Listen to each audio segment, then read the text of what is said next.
You got your customer's vehicle through the digital inspection, you find a number of things that need to be addressed. So you're going to build an estimate.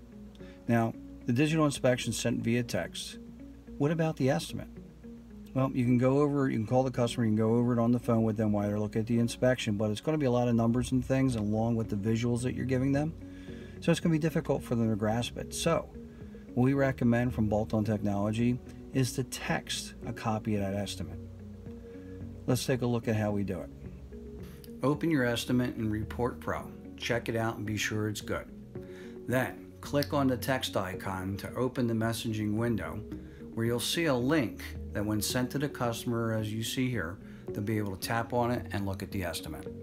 So now your customer not only has a digital inspection that they can look at and see exactly what you want to do, but they also have a copy of the estimate so they can take a look at all the details and they can make a more educated decision on what they need to get done.